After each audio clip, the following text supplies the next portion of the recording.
Ош шаарында коронавирус илдетин жуктурган жарандардын саны көп болуп, жугуштуу оорулар ооруканасында орундуктар жетишсиз болгондугуна байланыштуу бүгүн номер 52 Алишер Наваи мектебинде күндүзгү түнкү стационар ачылды. Дарыгерлердин айтымында бул жерде бейтаптар алгачкы жардамды алышат, бирок оор абалда жаткан бейтаптар дагы бар.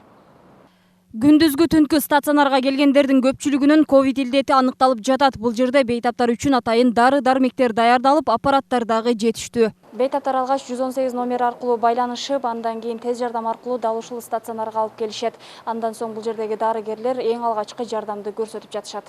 Атайын маалымат берүүчү кызмат менен бирге мобилдик топтор дагы ишин баштады. Жугуштуу оорулар ооруканасында орундуктар азыр толуп калган. Андыктан мына ушул муктаждык жаралган. Бүгүнкү күндү алып карай турган болсок, 50 адам илдет жуктурган. Бул сан башка күндөргө салыштырмалуу өтө көп. Ооруканада 142 бейтап дарыланып жаткан болсо, анын ичинен 8 бейтап оор абалда жатат.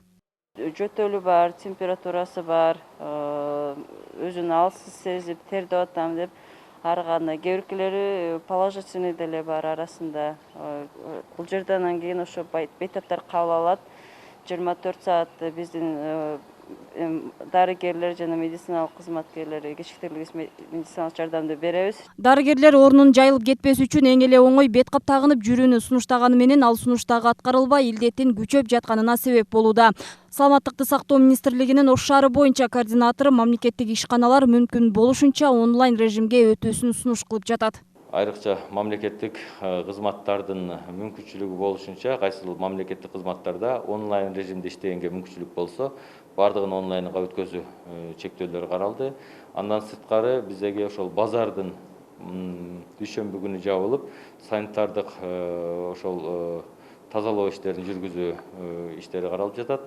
Андан сырткары эми биздеги болуп аткан ушу элдерге ушул эпидемиологиялык кырдаал боюнча түшүндүрмө иштерин байма-бай жүргүзүп туруу.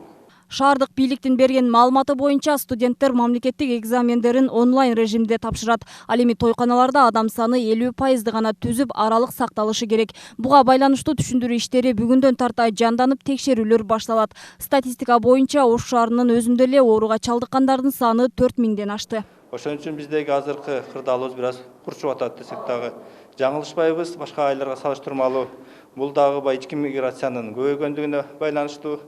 Мындан сырткары дагы биздин ушу калкыбыздын ушул коронавирус боюнча алгоритмин сактоодо жоопкерчиликти дагы бир аз төмөнүрөөк болгондугун көргөзүп атат. Орunu мындан ары да күчөп жайылтпоо үчүн Саламаттыкты сактоо министрлигинин Ош шаары боюнча координатору бир канча чектөөлөрдү киргизүү боюнча шаардык бийликке сунуштарды берип жатат. Дарыгерлердин айтымында көпчүлүк жарандар үйүндө өз алдынча дарыланып жатат.